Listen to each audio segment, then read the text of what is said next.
News for nation पर आपका स्वागत है और मैं हूं आपके साथ प्रार्थना। खबर बिहार के आरा से सामने आ रही है, जहां पर इनोवा कार का आतंक देखने को मिला है। जी हां, आपको बताएं तो ये कार जो है वो अनियंत्रित होकर के कई लोगों को कुचलते हुए चली गई है और इसमें एक रिटायर शिक्षक के साथ और भी लोगों की मौत हो गई। देखिए, ये आतंक देखने को मिल रहा है जहां पर तेज रफ्तार का कहर कैसे लोगों की जिंदगी छीन लेता है। आरा तरारी प्रखंड के सिकरहट्टा थाना क्षेत्र के अंतर्गत बिहिया बिहटा स्टेट हाईवे पर एक तेज रफ्तार इनोवा ने दो परिवारों की खुशियां छीन ली। रॉन्ग साइड से आ रही अनियंत्रित इनोवा ने पहले बैंक से रुपए निकाल करके साइकिल से घर लौट रहे रिटायर शिक्षक रमजान अली को रौंद दिया। फिर बिजली के पोल को तोड़ते हुए सड़क किनारे बैठे जाबिर हुसैन उर्फ मुन्ना को अपनी चपेट में ले लिया। हादसे में दोनों की घटनास्थल पर ही मौत हो गई। मृतकों में सिरकट्टा खुर्द गांव निवासी जाबिर हुसैन उर्फ मुन्ना 40 वर्ष और गांव के ही रिटायर शिक्षक रमजान अली शामिल हैं।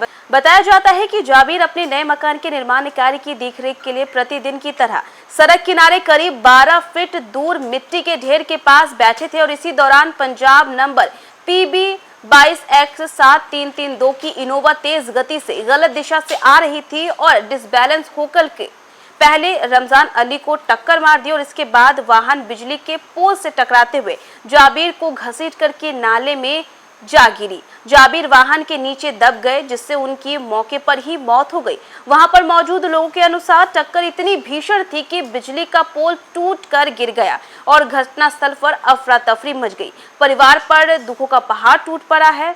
इतना ही नहीं, आपको बताएं तो इस परिवार में शादी भी होने वाली थी, लेकिन शादी से पहले ही यहाँ पर मातम पसर गया। जाबिर और उनके भाई मिलकर के पूरे परिवार का भरण पोषण करते थे। उनकी मौत से परिवार पर आर्थिक संकट भी गहरा गया है। वहीं रमजान अली वर्ष 2026 में शिक्षक पद से रिटायर हुए थे। 3 घंटे तक जाम वाहनों की लगी रही और लंबी कतार। घटना की सूचना मिलते ही वहां पर अंचलाधिकारी सुमित कुमार यादव और इसी के साथ सर्कल इंस्पेक्टर राजीव रंजन और प्रभारी थाना अध्यक्ष रामाशंकर वो वहां पर पहुंचते हैं और इस दौरान ग्रामीण और भाकपा माले नेताओं ने मृतकों के आश्रितों को सरकारी नौकरी, सड़क दुर्घटना मुआवजा और घटनास्थल पर स्पीड ब्रेकर निर्माण की मांग को लेकर के सड़क जाम कर दिया।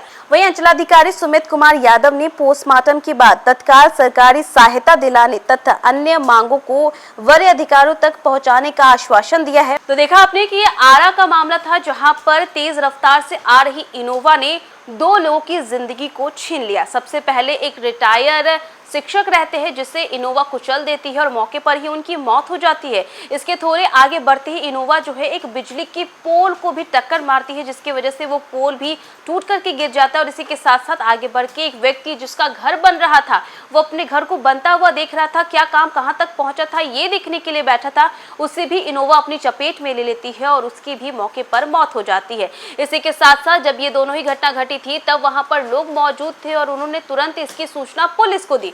पुलिस भी दल बल के साथ वहां पर पहुंचती है और इसी के साथ मामले की पूरी तहकीकात में जुट जाती है। और इतना ही नहीं, लोग वहां पर काफी ज्यादा गुस्से में थे और भाकपा माले के भी कुछ नेता वहां पर मौजूद थे और उन्होंने ये मांग की है सरकार से कि जिनकी मृत्यु हुई है उन्हें सरकारी नौकरी, मुआवजा और इसी के साथ साथ वहां पर स्पीड ब्रेकर भी लगाया जा सके।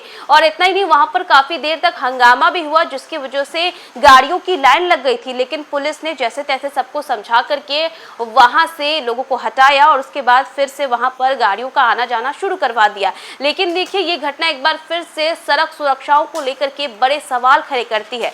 तो फिलहाल के लिए बस इतना ही। न्यूज़ फॉर नेशन पे खबरों का सिलसिला लगातार जारी रहेगा। तब तक के लिए नमस्कार।